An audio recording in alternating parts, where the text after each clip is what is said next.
চট্টগ্রামের ইপিজেড এলাকায় জিনের বাদশাহ পরিচয়ে প্রতারণার অভিযোগ উঠেছে হাফেজ মাওলানা কামাল শাহ নামের এক ব্যক্তির বিরুদ্ধে। বিস্তারিত জানাচ্ছিলেন মোহাম্মদ আয়মান হোসেন, স্টাফ রিপোর্টার, চট্টগ্রাম থেকে। ব্যাংক কলোনির মায়মুনা মেনশনের নিচতলায় চেম্বার খুলে কবিরাজি চিকিৎসা, পারিবারিক সমস্যা সমাধান ও স্ত্রী ফিরিয়ে দেওয়ার নামে সাধারণ মানুষের কাছ থেকে লাখ লাখ টাকা হাতিয়ে নিচ্ছেন তিনি, এমন অভিযোগ জানিয়েছেন ভুক্তভোগীরা।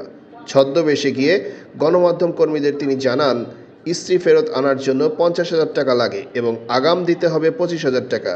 এছাড়া তিনি দাবি করেন, পুলিশের বিভিন্ন কর্মকর্তার অনুমতি নিয়েই তিনি এসব কাজ করেন। তবে হাজিরা খাতা দেখতে চাইলে তা দেখাতে অস্বীকৃতি জানান। মায়মুনা মেনশনের ইনচার্জ জানান, কামাল শাহ একজন চিটিংবাজ এবং গার্মেন্টস শ্রমিক সহ নিরীহ মানুষদের প্রতারণা করে টাকা হাতিয়ে নিচ্ছেন। এ বিষয়ে ইপিজেড থানার অফিসার ইনচার্জ কামরুজ্জামান বলেন, অভিযোগ তদন্ত করে আইনগত ব্যবস্থা নেওয়া হবে। 2 লাখ টাকা শোনো, এই কামালুদ্দিনের সাথে করে পারবে না তোমরা। বহুত করছিল মুস্তফা আর খলি, কিন্তু আমি ডিসি কমিশনার পর্যন্ত আমি সেটা বললে তাদের বিরুদ্ধে অ্যাকশন নিতে থাকি। তুমি ওর সাথে চালাকি করা দুঃসাহস আমাকে দেখাই না। কি বুঝলা? রেকর্ডিং আছে, আমার ভিডিও আছে। তো শোনাও, 2 লাখ টাকা শোনাও। এরকম ভাইদের কথাবার্তা বলা এটা বলছেন না। শুনেন, 2টা সন্তান সহ ডিপোজ করে 2 লাখ টাকা দিছি। কত নিছিলেন কথাবার্তা বলুন। আচ্ছা, কত নিছিলেন তাহলে? 20,000 টাকা নিছি। 20,000 টাকা? হ্যাঁ, 20,000 টাকা নিছি এবং সেখানে পৌঁছেই দিছি তাদের। আচ্ছা আচ্ছা, ডিপোজের কাজগুলো আপনি করেন? ডিপোজ? হ্যাঁ, ডিপোজের কাজ। আপনি কোন মসজিদের ইমাম? আমি মসজিদের ইমাম না, আমি মসজিদে ছিলাম, আবু বকর মসজিদের ইমাম ছিলাম। এখন এই কাজ, এখানে আপনার কাজ কি এটাই? হ্যাঁ, এটা দিয়ে আপনার এইটা দিয়ে আমার সংসার চলে, আর কোনো আদারওয়াইজ কোনো চাকরি। আচ্ছা, তাহলে কাজ আমি সেইভাবে করি। এই যে আপনি দেখেন, এই যে পেনের লেখাগুলি, এগুলি ভোকাবাজি। কোরআনের আয়াত দিয়ে আমি জাফরান দিয়ে রেখেছি, এটা ভোকাস।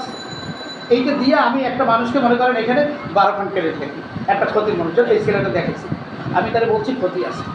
তো আমার 1 বছর আগের পরিচয় আমার দেখার জন্য বর্তমানে আছে। আমি বলছি 200 টাকা দিয়ে হাতিয়ে, আমার এই হাতিয়ে নিলে আমি খাবো।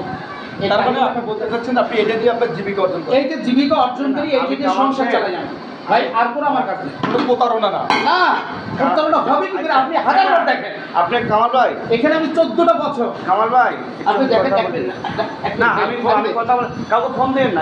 আমি বুঝছি না, শুনেন না, আপনাকে একটু কথা বলি। ডিসি হোক, এসপি হোক, সবাই জানে আমাকে, সবাই জানে। আমি এইখানে মুখে করছি, একটা 17 বছর জানবে না কেউ? শুনে জানে, মানে ডিসি কথা বলবো। আপনি ডিসি সব জানে, ডিসি কোর্ট জানে, কমিশনার সব জানে যে আমি কবিরাজি করে এখানে ধর্মীয় লাইনে মসজিদে নামাজ পড়ি আর তদবির করি। এখানে তো অবাস্তব কিছু করি না। এখানে আপনি দেখবেন, এখানে কোরআন ছাড়া কিছু আছে। পুলিশ কমিশনার পুলিশ জানে যে আমি কবিরাজি করি এখানে, কারণ আমি ওই কবিরের ব্যাপারে আমার কাছে চাঁদাবাজি করতে আসলে 1 লাখ। আমি সেই ব্যাপার সেখানে গেছি, বলার পরে থানায় ফোন করে দিয়েছে। তখন নুরুলদের সব ছিল ওসি। তখন কি থানা এটা ছিল? না, এটা ছিল। কত সালের কথা এটা? এটা আমার এখন মনে নেই, তবে এইখানে থানা ছিল না। আচ্ছা, দাঁড়ান, আমরা কথা বলি। আজকে যে এখানে আমরা আসছি, সাংবাদিক আপনার কাছে টাকা চাইছে?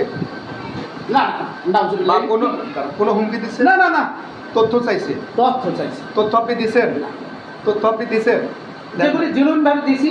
আপনি খাতা চাইছেন, আপনি দেন নাই। আমরা চাইছিলাম যে আপনার যেটা সত্য সেই জিনিসটা আমরা নেওয়ার জন্য। অবশ্যই অবশ্যই অধিকার। আপনি যেহেতু দেন নাই, তাহলে আমরা